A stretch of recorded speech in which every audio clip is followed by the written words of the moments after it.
नास्तिक विचारधारा को मानने वाली एक नसीहत जी हैं जो नैनीताल के पास एक प्रोग्राम हुआ था जिसमें कई सारे लोग निमंत्रित थे, मैं भी निमंत्रित था और नास्तिक विचारधारा के लोग विशेष रूप से वहाँ निमंत्रित थे सभी। और ये प्रोग्राम किया था सलीम वास्तविक जी ने। तो वहाँ पे जो नसीहत जी हैं उन्होंने एक 4-5 मिनट का कुछ ऐसा बोला, तो उसको आप उनकी क्लिप में सुनेंगे और उसको फिर हम लोग बाद में उसकी समीक्षा करेंगे। तो वो कह रही हैं कि अगर हम समाज को नैतिकतावादी बना सकें, क्योंकि उनके पहले जो आईपीएस हैं किशन साहा जी, उन्होंने पूरा एक आधे घंटे का एक टॉपिक रखा था अपना कि विश्व मानवतावादी जो एक पूरा समाज है उसको बनाने की बात की थी। और उसका आधार उन्होंने बताया था कि वो विज्ञानवादी हो लेकिन उसके अलावा नैतिकतावादी हो। अब सवाल यहाँ पर ही उठता है,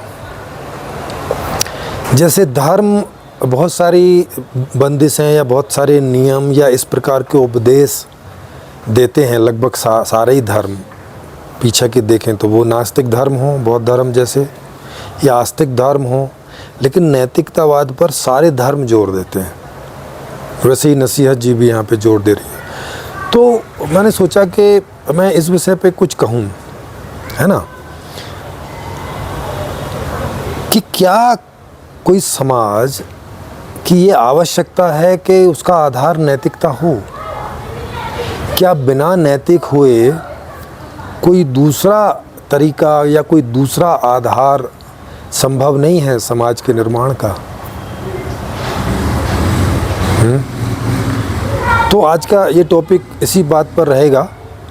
पहले आप ये क्लिप सुनिए, 5-6 मिनट की है उनका पूरा, और उसमें आप देखिए कि क्या कह रही हैं, कैसे कह रही हैं जी। हमें इस बात पे निराश नहीं होना चाहिए कि आज हम संख्या में कम हैं। हमें इस बात पे बिल्कुल निराश नहीं होना चाहिए। इस तरह के छोटे छोटे सम्मेलन छोटे छोटे जगहों पे हम करेंगे तो हर बार 10 नहीं तो 4 तो जुड़ेंगे।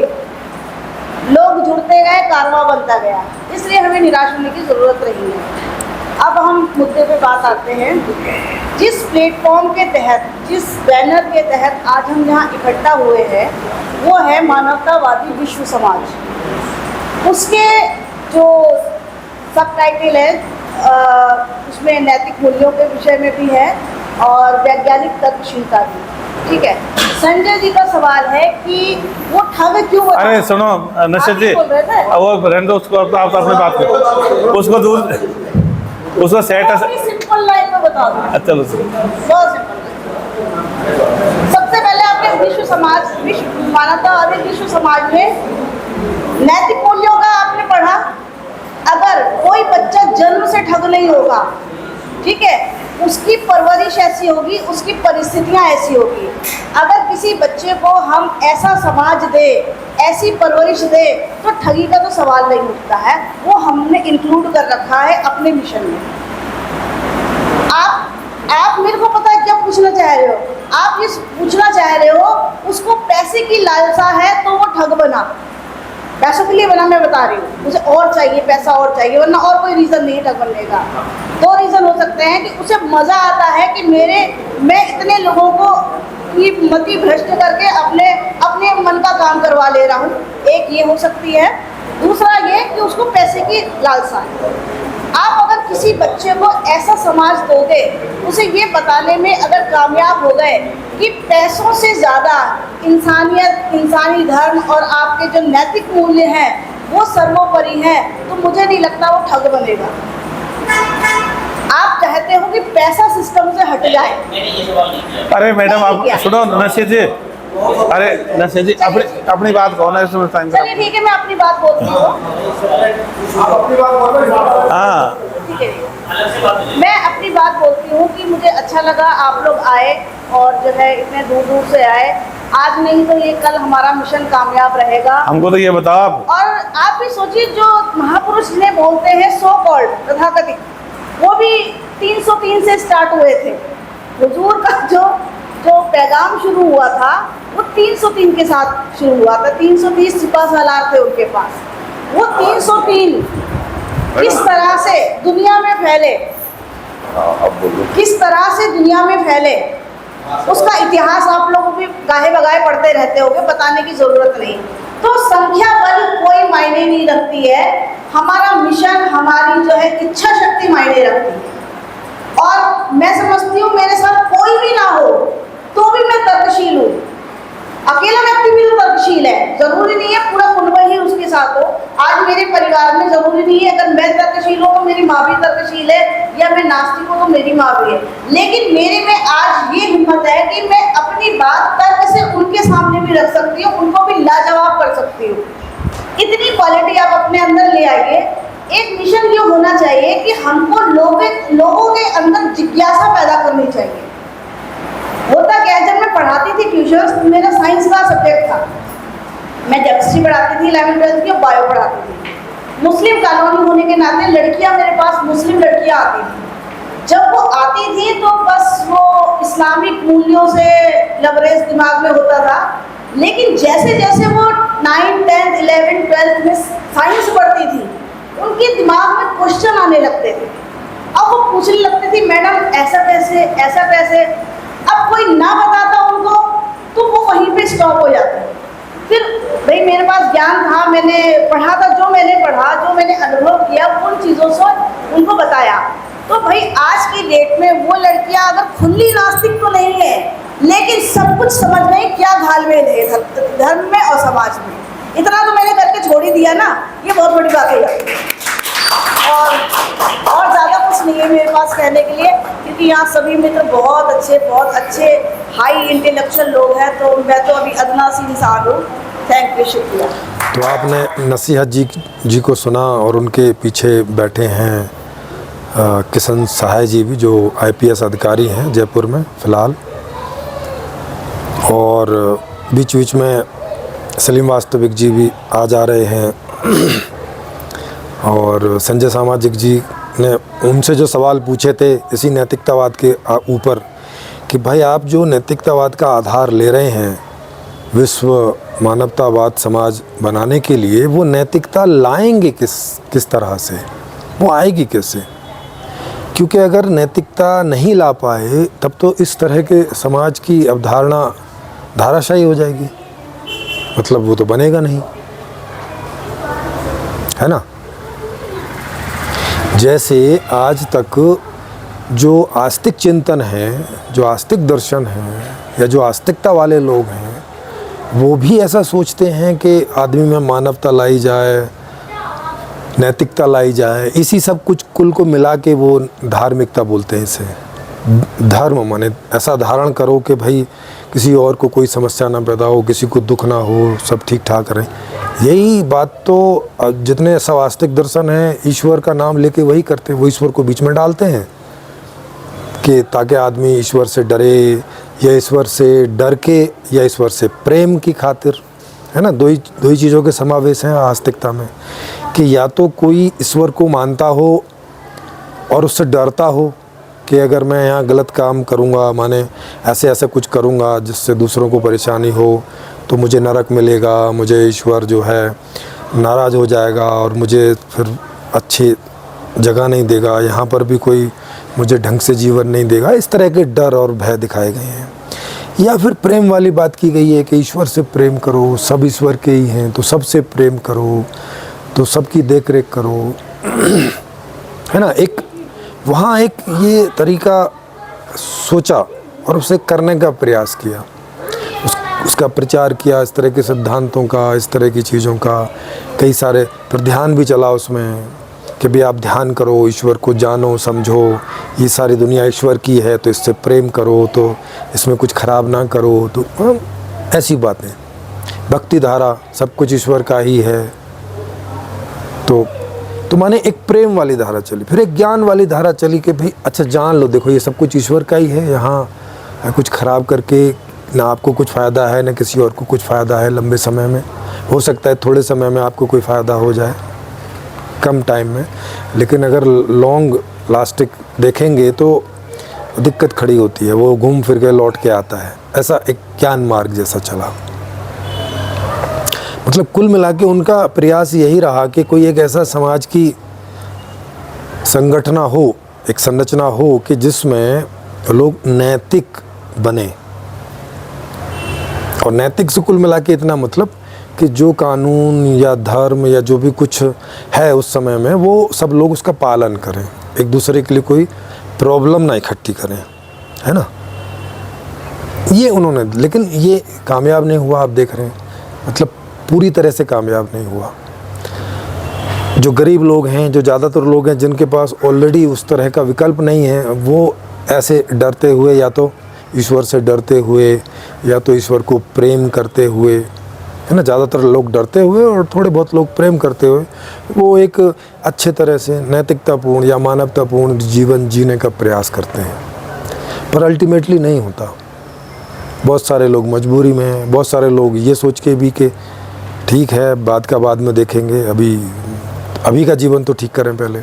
तो उन्हें अगर अवसर मिलता तो वो भ्रष्टाचार या दूसरे तरह से बहुत पैसा कमाने की कोशिश करते, भले ही उसमें और लोगों का कितने भी नुकसान, कितने भी हानि या कितना भी दुख पैदा हो रहा हो।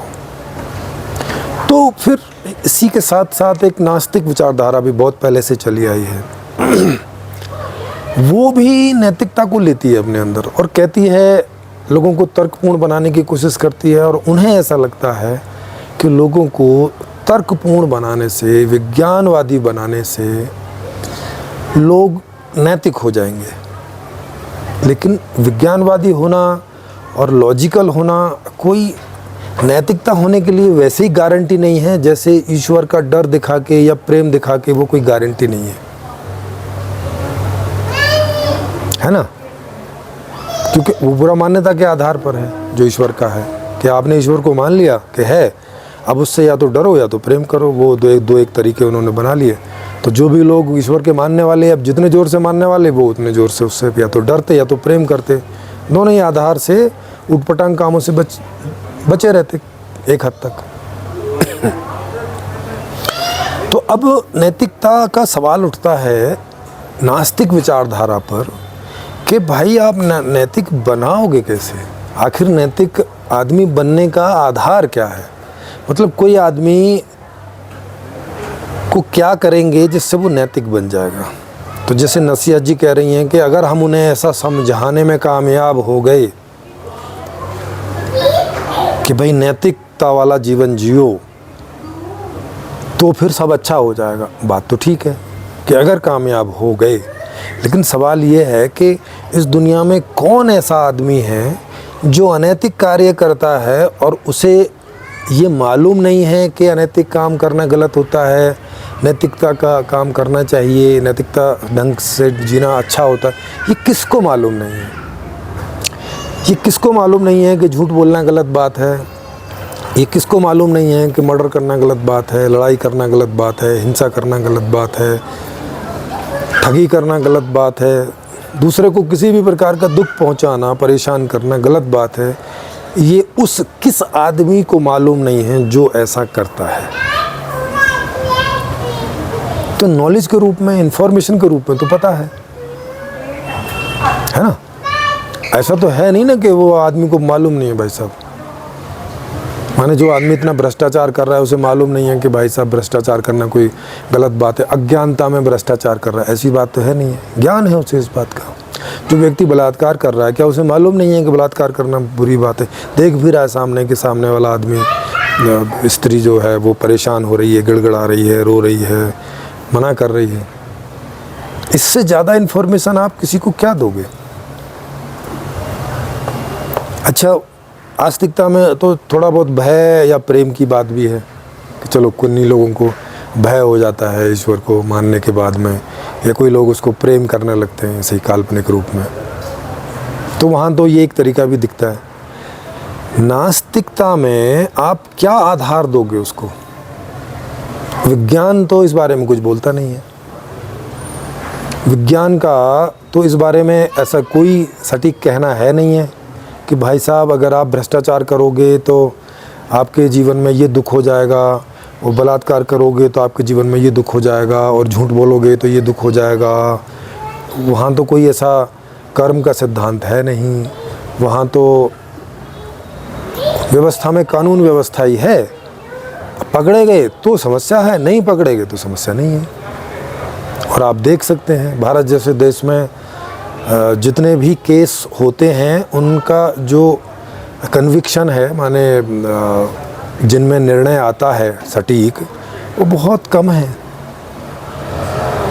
केसों की ज़्यादा संख्या ऐसी है कि जिस पे कभी अंतिम निर्णय आता ही नहीं, जिस पर वो केस होता है और आदमी मर चुका होता है। आदमी के ज़िंदा रहते रहते केस आता नहीं। कई बार किन्हीं पर झूठे केस हो जाते हैं, वो जेल में पड़े पड़े सड़ते रहते हैं, यानी दुरुपयोग भी होता है।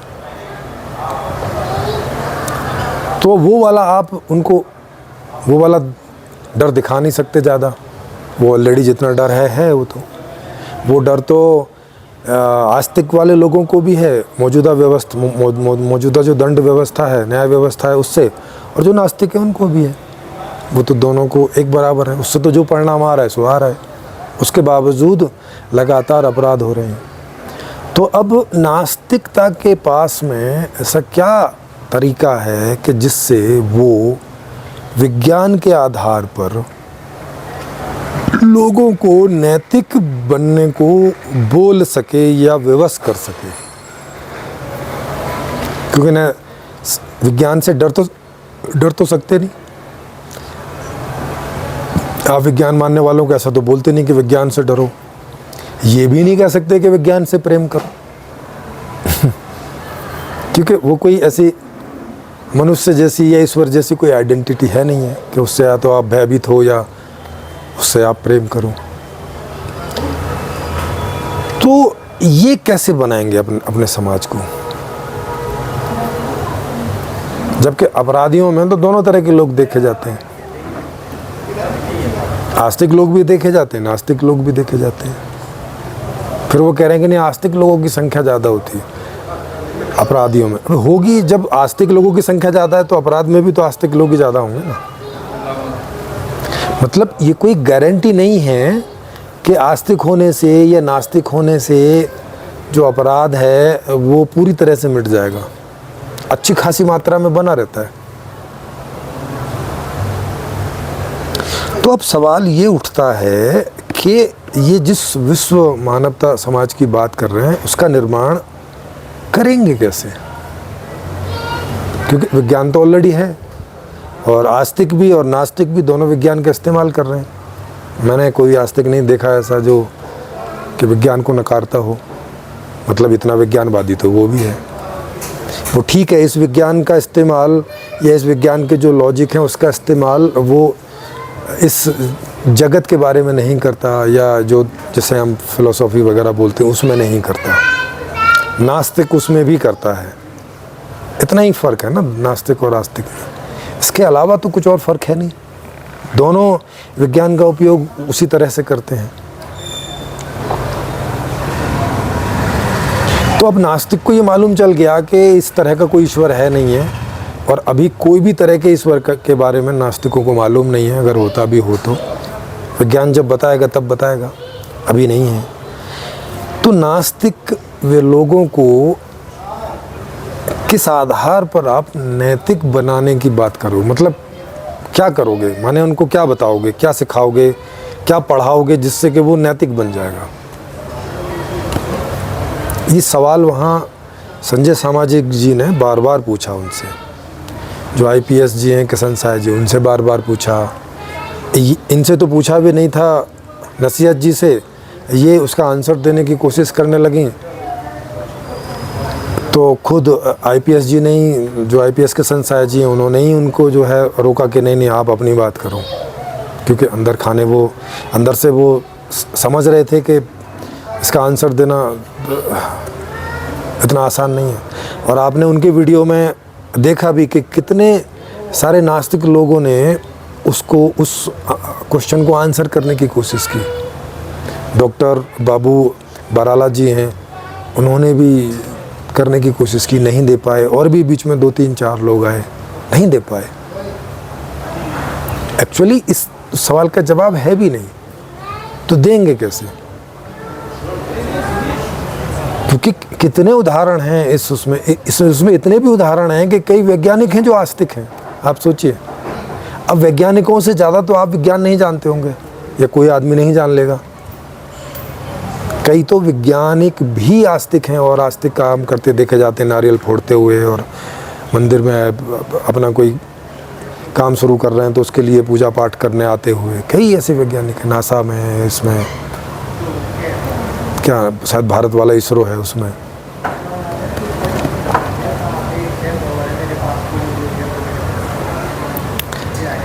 लेकिन चलो वो तो वहाँ है, वो तो अपनी खोज में लगे हैं, भगवान को माने नहीं माने, विज्ञान तो इस बात से रोकता नहीं है आपको खोजने से कि आप ईश्वर के मानने वाले हैं तो आपको खोजने में मैं नहीं आऊँगा, नास्तिक को इसलिए मैं आ जाऊँगा। वहाँ तो ऐसा कोई भेदभाव है नहीं है। अब सवाल ये उठता है कि क्या ज़रूरी है कि मानव समाज का आधार नैतिकता हो? क्योंकि दोनों ही तरह से ये संभव नहीं हो रहा है। आस्तिक विचारा के आधार से भी सभी लोगों को नैतिक बनाना संभव नहीं हो पा रहा है, और नास्तिक विचारधारा से भी सभी लोगों को नैतिक बनाना संभव नहीं दिख रहा है। या किन्हीं को लगे, आस्तिक वालों को या नास्तिक वालों को, तो वो यहाँ खुली चर्चा में आमंत्रित हैं इस टॉपिक पर चर्चा करने के लिए, बताने के लिए कि कैसे। क्योंकि जितने लोगों को मौका मिल, जैसे आस्तिक विचारधारा बोलें कि भाई देखो काफ़ी हद तक तो है, नहीं काफ़ी हद से मतलब नहीं है, ज़्यादातर को तो मौका ही नहीं है ना। उनका टेस्ट तो जब होगा ना जब उन्हें मौका मिले। तो जितने लोगों को मौका मिलता है अधिक पैसे कमाने का, अधिक लाभ उठाने का, वहाँ परसेंटेज देखो कि वहाँ कितने आस्तिक लोग हैं जो नैतिकता से जीते हैं। बहुत कम मिलेंगे, मतलब उन्हें आप उंगलियों पे गिन सकते हो। अगर पूर्णतया नैतिकवान व्यक्ति की बात करो तो उंगलियों पे गिन सकते हो। जिनको मौका है, जिनको मौका ही नहीं है वहाँ तो कोई मतलब नहीं है, वो तो चाहता भी होगा तो कर नहीं सकता क्योंकि मौका ही नहीं है। जैसे एक किसान है, उसको मौका ही नहीं है करने का, मौका ही नहीं है तो नहीं कर पा रहा है।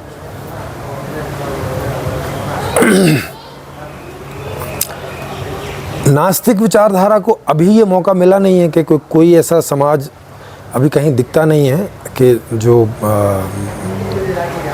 या आप अगर बुद्ध परंपरा को आप नास्तिक परंपरा में लो, हालांकि वो नास्तिक जैसी दिखती नहीं है, बस नास्तिक धर्म जैसा उसकी बात की जाती है क्योंकि वो ईश्वर को नहीं मानता, बस इस वजह से। बाकी वहाँ पर भी बहुत सारे डर ऐसे ही दिखाए गए हैं। वहाँ पर भी कई जगह पुनर्जन्म की बात है, कई जगह नहीं है। तो पुनर्जन्म का मतलब तो हो गया कि वहाँ पे भी कर्मों की बात है कि ऐसे कर्म होंगे तो ऐसा आपका जो है अगला जन्म होगा, ये होगा, वो होगा, वगैरह वगैरह। कई जगह नहीं है, तो वहाँ पर भी ऐसा नहीं दिखता कि कोई बुद्धिस्ट जो जगत है वो कोई बड़ी नैतिकता से जीता है। वहाँ पर भी यही सब है, वहाँ पर भी यही सब कंपटीशन है, यही सब मार धाड़ है, वहाँ पर भी बलात्कार होते हैं, वहाँ सारे अपराध वहाँ पर भी चलते हैं। थोड़े बहुत कम ज़्यादा आप जो है बोल सकते हो, और वो जो कम ज़्यादा होते हैं वो हम कह नहीं सकते कि वो धर्म की वजह से हैं या व्यवस्थाओं की वजह से, क्योंकि अलग अलग जगह व्यवस्थाओं में भी थोड़ा बहुत अंतर है। तो अब सवाल इस बात का उठता है कि क्या कोई समाज ऐसा निर्मित नहीं हो सकता कि जिसमें नैतिकता की ज़रूरत ही ना हो, कोई और तरह से? क्या ऐसा हो सकता है कि नहीं? तो मैंने इस विकल्प पर गौर किया, मैंने चिंतन मनन किया, खोज किया, एक लंबी खोज की, और मैं इस निष्कर्ष पर पहुंचा कि इसकी ज़रूरत ही नहीं है भाई। ये जिस नैतिकता की सब लोग बात करते हैं कि सच बोलो, झूठ नहीं बोलो, चोरी नहीं करो, बिना चोरी के हिसाब से जियो, नियमों, देश के नियमों का पालन करो, संवैधानिक नियमों का, धार्मिक नियमों का पालन करो, विज्ञान के उस तरह के नियमों का पालन करो, नैतिकता का, इसकी ज़रूरत ही नहीं है। अच्छा, क्यों ज़रूरत नहीं है इसकी? तो मैंने पहले आदमी को स्टडी किया। माने ये जो कॉन्शियसनेस है, जैसे हम मैं बोलते हैं, आप सब बोलते हैं ना, मैं, तू, जो ऐसे बोलते हैं, उसकी स्टडी की और उसके व्यवहार की स्टडी की कि ये क्या है और किन परिस्थितियों में ये कैसे व्यवहारित होती है। जहाँ जब आदमी झूठ बोलता है तो वो किस लिए झूठ बोलता है, उसका पर्पज क्या होता है वहाँ झूठ बोलने का। या कोई आदमी ठगी करता है, या कोई आदमी बलात्कार करता है, या कोई आदमी हत्या करता है, या कोई आदमी 420 करता है, कोई भी तरह की जितनी भी सारी नेगेटिविटी जिसे हम सब लोग अनैतिक बोलते हैं, वो करता क्यों है? उसका मैंने अंदर से, आंतरिक रूप से, क्योंकि मैं भी मैं हूँ, और बाह्य रूप से भी, माने दूसरे लोगों का भी मैंने बहुत गहराई से अध्ययन किया, तो पाया कि केवल मैं दुखों से बचने के लिए या किसी सुख को प्राप्त करने के लिए इन अनैतिक तरीकों का इस्तेमाल करता हूँ। कब? जब नैतिक तरीकों के इस्तेमाल से मुझे वो प्राप्त होती हुई नहीं लगती या नहीं प्राप्त होती।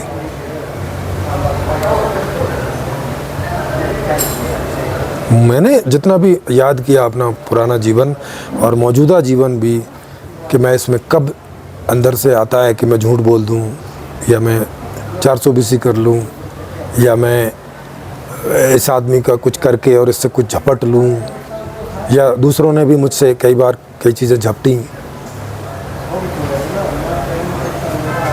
तो मुझे समझ में आया कि आदमी तो बस सुखी होना चाहता है।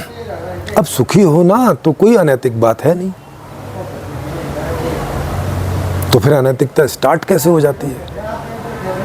तो पता चला कि हर आदमी सबसे पहले सुखी होने के लिए वैध तरीकों का इस्तेमाल करने का प्रयास करता है।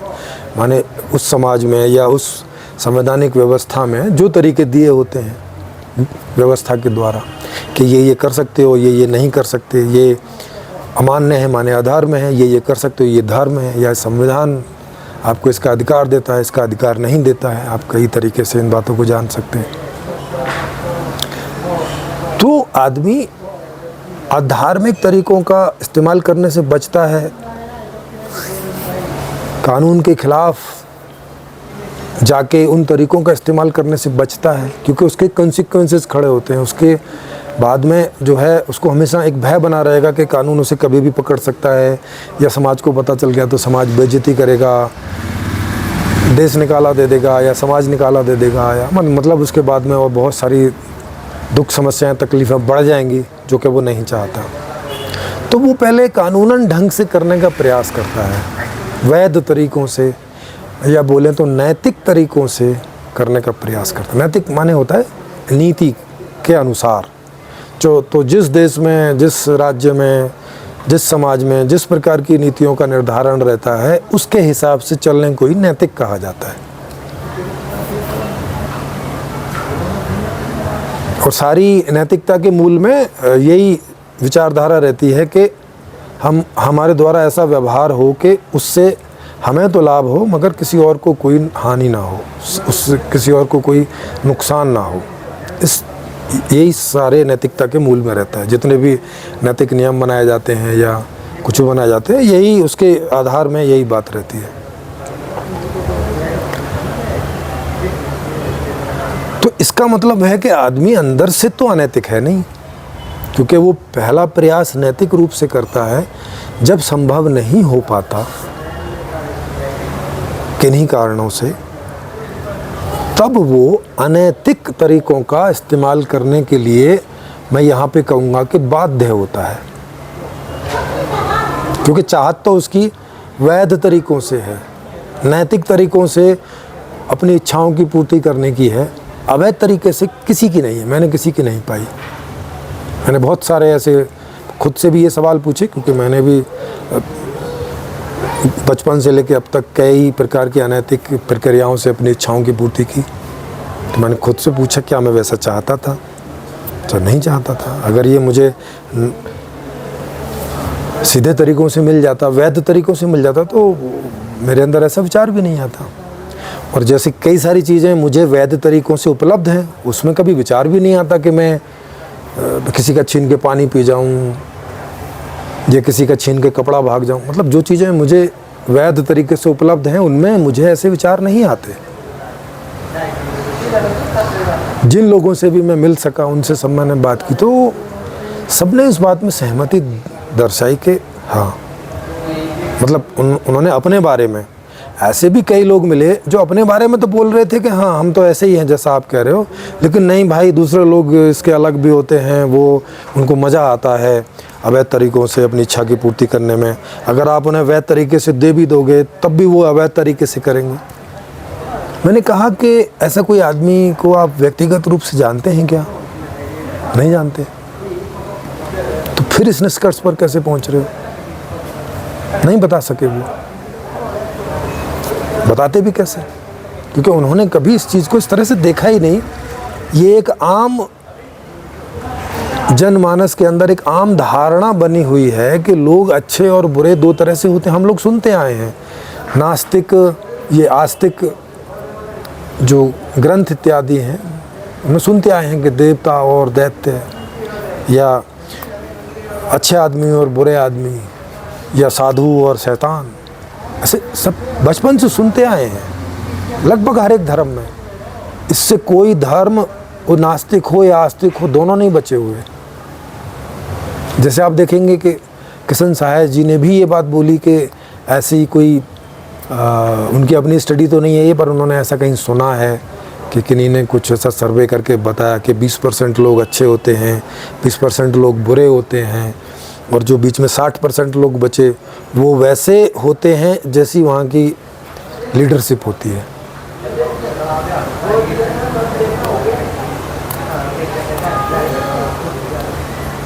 तो माने नास्तिक धड़ा भी ये मानता है कि लोग अच्छे बुरे होते हैं ऐसे बाय बर्थ। क्यों होते हैं, किस लिए होते हैं, ऐसा कैसे हो जाता है, नहीं पता उनको, इसका कोई आधार भी नहीं है। साइंस भी इस मामले में अभी किसी सटीक निर्णय पर पहुंची नहीं है, कोई ऐसी एक राय पर पहुंची नहीं है।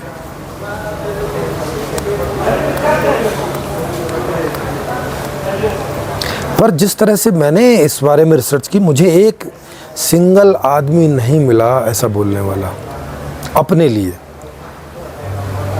तो बस मेरे लिए वही पर्याप्त था, क्योंकि अपने बारे में तो हर आदमी को जानकारी रहती ही है ना। दूसरे के बारे में तो वो अनुमान के आधार पे बोलता है तो गलत भी हो सकता है, अपने बारे में बोल रहा है तो ठीक है। मुझे एक सिंगल आदमी नहीं मिला ऐसा जो ये बोलता हो कि भाई साहब मुझे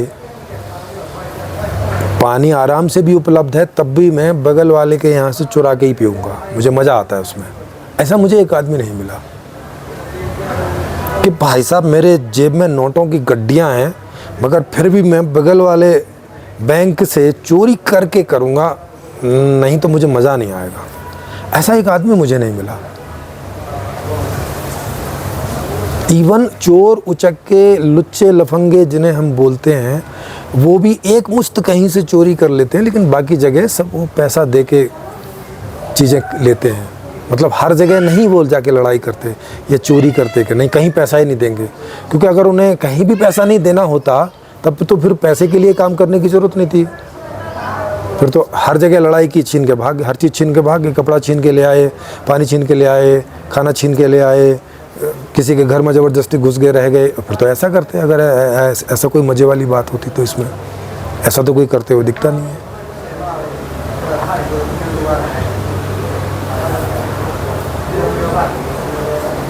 या उन्हें कहीं अपना भय व्याप्त करना होता है तो वो थोड़ा मारधाड़ करते हैं या ऐसी जगह दिखाने की कोशिश करते हैं ताकि लोग जान जाएं भाई ये खतरनाक आदमी है, इनसे डर के रहो, पैसे वैसे दे दो उनको जब भी वो आए मांगने। वो उनके धंधे का हिस्सा है। तो मैंने पाया कि नहीं, नैतिकता की ज़रूरत नहीं है। फिर किस बात की ज़रूरत है? ज़रूरत इस बात की है कि अगर हम ऐसी व्यवस्था बना पाते हैं जिसमें कानूनन ढंग से ही सबके सुखों की प्राप्ति हो जाए, किसी और को कोई दुख पैदा किए बिना, तो फिर कोई आदमी ऐसा कुछ करने सोचने का प्रयास उसके अंदर नहीं होगा, मतलब ऐसी कोई सोच ही नहीं आएगी। जब सोच नहीं आएगी तो करेगा ही नहीं कि वो किसी को दुख करने का कोई उपक्रम करे, कोई कार्य करे, ऐसी सोच ही नहीं आएगी। अच्छा, लोग बोलते हैं अरे आप तो ऐसे ही बोलते रहते हो, कुछ ऐसा इसका कोई प्रमाण दो। प्रमाण हमारे अपने जीवन में है सबके, हम खुद देख सकते हैं कि जो भी चीज़ें हमें आसानी से उपलब्ध हैं हमारे जीवन में, उसके लिए हमारे उसको कहीं अनैतिक रूप से प्राप्त करने के लिए हमारे अंदर कभी कोई विचार पैदा होता है क्या? नहीं होता। जब इनके लिए नहीं होता जो हमें आसानी से उपलब्ध हैं, तो जो चीज़ें आज हमें आसानी से उपलब्ध नहीं हैं और किसी व्यवस्था से हो जाएंगी, और जब उपलब्ध होती रहेंगी, तब क्यों हमारे अंदर विचार उठेगा उसके अलग कोई और तरीके से उन वस्तुओं को या उन सुख सुविधाओं को पाने के लिए या उन दुखों से बचने के लिए? क्या ज़रूरत होगी? क्यों हमारे अंदर वैसा विचार भी उठेगा? जब वैसा विचार ही नहीं उठेगा, जब वैसी इच्छा ही नहीं उठेगी, तो कार्य तो वैसा होगा नहीं ना। क्योंकि कोई भी नैतिक या अनैतिक कार्य होने के पहले हमारे अंदर अंतःकरण में एक प्रक्रिया चलती है कि पहले हम उस स्थिति परिस्थिति को समझते हैं, हमें समझ में आता है कि ये चीज़ हमें आसानी से नहीं मिलेगी या मिलेगी नहीं इन तरीक़ों से। ये समझने के बाद फिर हमारे अंदर इच्छा पैदा होती है, अच्छा कोई दूसरे तरीका ढूंढो। दूसरा तरीका हम ढूंढते हैं तो उसमें हमें जो तरीका मिलता है उस तरीके से उस पर कार्यान्वित करते हैं और प्राप्त करने का प्रयास करते हैं, जिसमें अपने लिए और औरों के लिए दुख पैदा होते हैं। ऐसे ये हमारे अंदर प्रक्रिया चलती है पहले, और उसके बाद बाहर चलती है। लेकिन अगर हमें सारी सुख सुविधाएं वैध तरीके से मिल जाती हैं, तब फिर ये चेन नहीं शुरू होती। हमारे अंदर इस प्रकार की कोई विष पैदा नहीं होगी कि हम कोई गलत तरीक़ों से उन चीज़ों को पाने का प्रयास करें जो सही तरीक़ों से उपलब्ध हैं। अच्छा, फिर कई लोग इस बारे में ये तर्क देते हैं कि अच्छा, अमीर जो लोग हैं उनके पास तो भाई बहुत पैसा है, वो क्यों गलत तरीक़ों का प्रयास करते हैं? भाई वो भी उन्हीं में ही गलत तरीक़ों का प्रयास करते हैं जिसमें उन्हें सही तरीका उपलब्ध नहीं है। जैसे वो पैसा बचाना चाहते हैं ज़्यादा से ज़्यादा, मतलब टैक्स बचाना चाहते हैं, तो वहाँ वो बेईमानी करते हैं। क्यों बचाना चाहते हैं? क्योंकि ताकि वो और उनका फैमिली खर्च कर सके, क्योंकि पता नहीं कल कंपनी चलेगी नहीं चलेगी, कल को कुछ हो जाएगा नहीं, क्योंकि कल सिक्योर नहीं है। तो वो जितना ज़्यादा से ज़्यादा पैसा इकट्ठा करना चाहते हैं, करते हैं।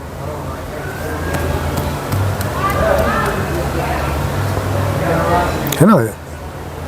कम से कम पैसे में लोगों से काम करवाना चाहते हैं, तो वहाँ भी पैसा बचाने का ही उपक्रम है। तो अगर कोई ऐसी व्यवस्था ला दी जाए जिसमें पैसे वाला झंझट ना हो और रोज़ आपको जो चाहिए मिल जाए, तो आपका वर्तमान और भविष्य दोनों सिक्योर हो जाता है उसमें।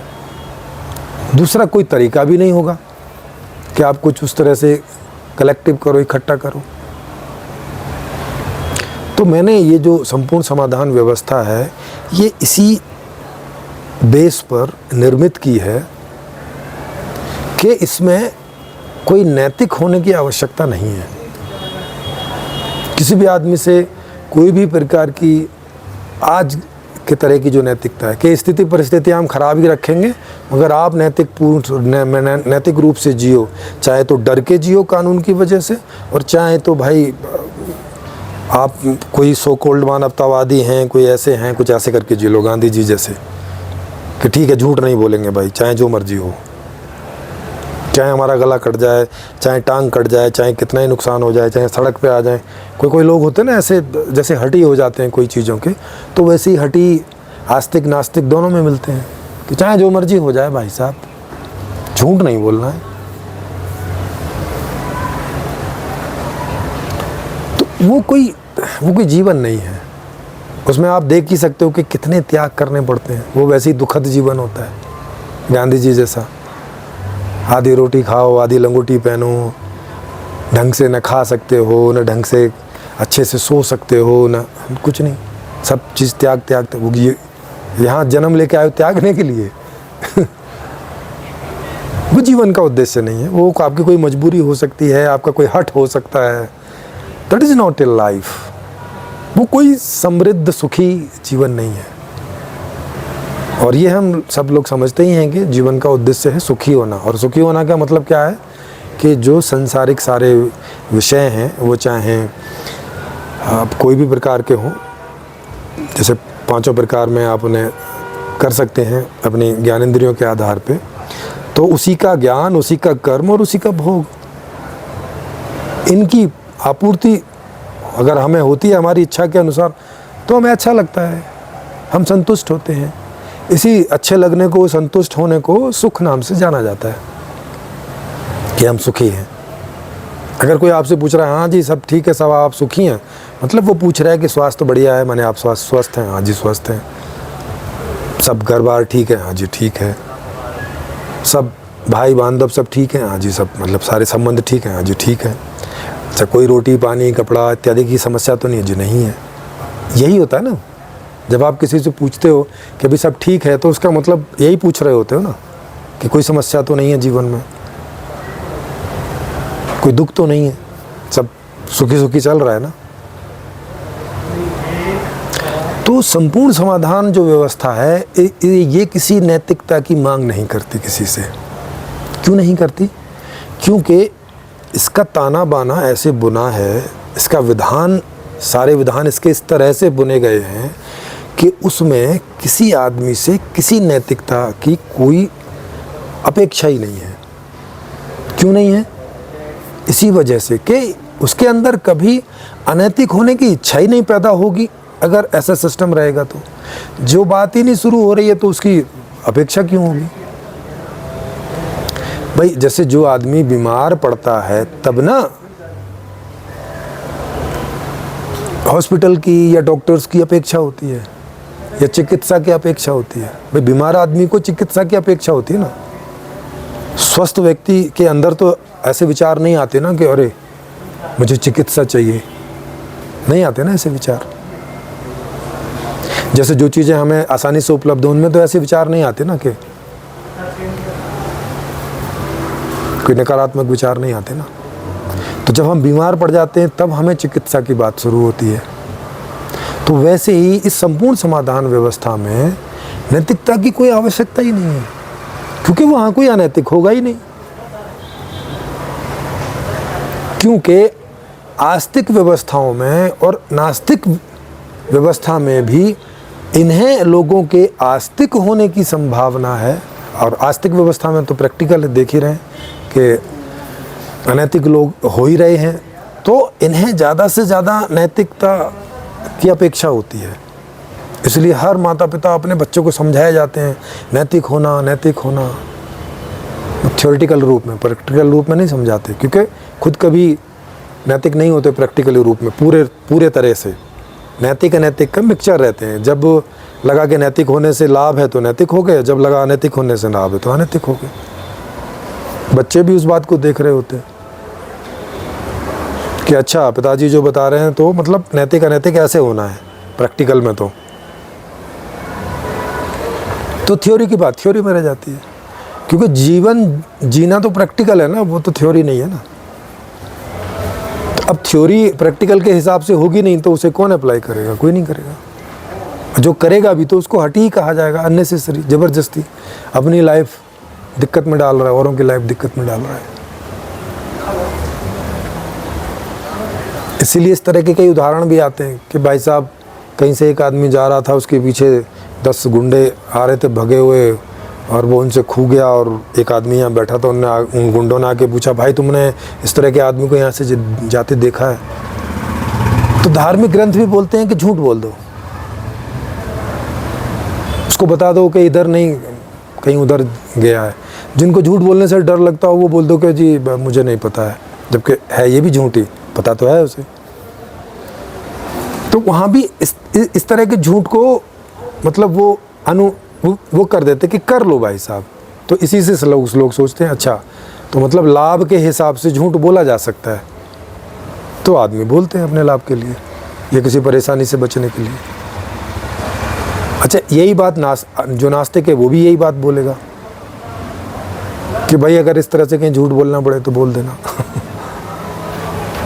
तो फिर किस नैतिकता की बात कर रहे हो? इसका मतलब नैतिकता जैसी कोई चीज एग्जिस्ट नहीं करती है। अनैतिकता जैसी भी कोई चीज मूल में एग्जिस्ट नहीं करती है, ये परिस्थितियों से पैदा होती है। आदमी के सामने जब नेगेटिव परिस्थितियां होती हैं तो फिर वो अनैतिक होने का उसके अंदर में विष पैदा होती है, इच्छा पैदा होती है, और फिर वो अनैतिक होता है। और फिर उस समाज में नैतिक कैसे बने, नैतिक कैसे बनाया जाए, इस बात की बातें शुरू होती हैं कि अच्छा भाई लोग अनैतिक बन रहे हैं, अपने नैतिक कैसे बनाओ। व्यवस्था पर उतना ध्यान नहीं दे रहे वो कि अच्छा व्यवस्था में कोई कमी है जिस वजह से ये आदमी अनैतिक हो रहा है, तो व्यवस्था में कुछ ठीक कर दो तो इसका अनैतिकपना होना बंद हो जाएगा। इसीलिए मैंने पूरा ध्यान जो है वो व्यवस्था पर दिया और पाया कि संपूर्ण समाधान एक इस प्रकार की व्यवस्था है कि वहाँ कभी कोई अनैतिक होगा ही नहीं। जब अनैतिक ही नहीं होगा तो नैतिकता की बात ही नहीं उठेगी, है ना। जब कोई अपराध होगा ही नहीं तो अपराध हमें मुक्त करना है समाज, ऐसी बात ही नहीं उठेगी। तो संपूर्ण समाधान व्यवस्था में अनैतिकता, नैतिकता इनका लोप है, इसकी ज़रूरत ही नहीं है, इसकी कोई आवश्यकता ही नहीं है।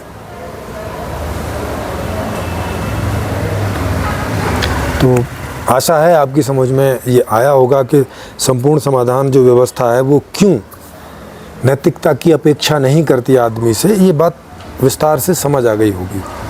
और क्यों आस्तिक और नास्तिक विचारधाराएं नैतिकता की अपेक्षाएं करती हैं, ये भी आप समझ गए होंगे।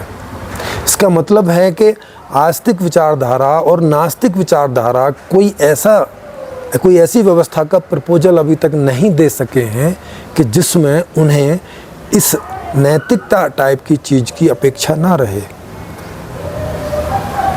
तो ये संपूर्ण समाधान व्यवस्था थोड़ी अलग टाइप की है, थोड़ी अलग थिंक पर खड़ी, थोड़ी आउट ऑफ बॉक्स है। ये आस्तिक और नास्तिक दोनों विचारधाराओं से प्रभावित नहीं है या प्रेरित नहीं है या उनसे ओतप्रोत नहीं है, या वो विचारधाराएं इस विचारधारा का कोई बेस नहीं है, कोई आधार नहीं है, बल्कि उन पर पूरा क्वेश्चन है। क्योंकि वो कहती हैं कि कुछ लोग अच्छे होते हैं, कुछ लोग बुरे होते हैं, लेकिन हम लोग इस पर क्वेश्चन उठाते नहीं। कुछ लोग अच्छे और कुछ लोग बुरे ऐसे करके नहीं होते, सब लोग एक ही जैसे होते हैं, सुखी होना चाहते हैं और उसमें उनके वेरिएशंस होते हैं बस, कि कोई गोभी खा के सुखी होना चाहता है, कोई गाजर खा के सुखी होना चाहता है, इस प्रकार के वेरिएशन है। मूल में सब लोग एक ही जैसे हैं, और लोग ही नहीं, जितने भी जीव हैं, जहाँ भी आपको ये जैविकता दिखाई पड़ती है कॉन्शियस जैसी, वहाँ हर जगह वो मूल में एक ही बात है कि वो सुखी होना चाहता है। अब उसका जैसा फ्रेम है, जैसा शरीर है, उस आधार से उसे उन चीज़ों से सुख मिलता है, कुछ चीज़ों से दुख मिलता है। दुख वाली चीज़ों से अलग बना रहना चाहता है, सुख वाली चीज़ों से वो लगातार उनके संपर्क में इच्छा के आधार पर बना रहना चाहता है। इतनी सी बात है कॉन्शियसनेस के बारे में, बस ये मूल है कॉन्शियसनेस का, चेतन का ये मूल है।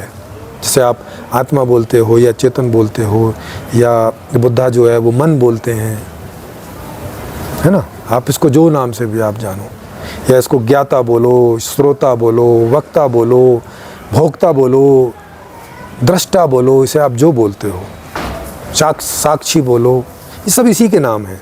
इसी कॉन्शियसनेस के अलग अलग आधार पे नाम है, अलग अलग गुणों के आधार पे। क्योंकि मैं देख सकता हूँ इसलिए दृष्टा हूँ, सुन सकता हूँ इसलिए श्रोता हूँ, कोई चीज़ का भोग कर सकता हूँ इसलिए भोगता हूँ, कुछ कर सकता हूँ इसलिए करता हूँ। समझ रहे हैं? किसी चीज़ का गवाह बन सकता हूँ इसलिए साक्षी हूँ, किसी चीज़ का अवलोकन कर सकता हूँ इसलिए अवलोकन करता हूँ, अध्ययन कर सकता हूँ इसलिए अध्ययन करता हूँ। ये बहुत सारे नाम इसी कॉन्शियसनेस के रहते हैं, अलग अलग संदर्भ के आधार से। ये एक ही चीज़ है, ये 50 चीज़ नहीं है जिसके कोई ये 50 अलग अलग नाम है। तो आशा है आपको ये समझ में आया होगा, और अच्छा लगे तो इसे लाइक करें, सब्सक्राइब करें और शेयर करें ज़्यादा से ज़्यादा, ताकि ये बातें लोगों में पहुँचें, तो एक इस नई प्रकार की व्यवस्था के बारे में लोग निर्णय ले सकें कि इसे लाना है कि नहीं लाना है।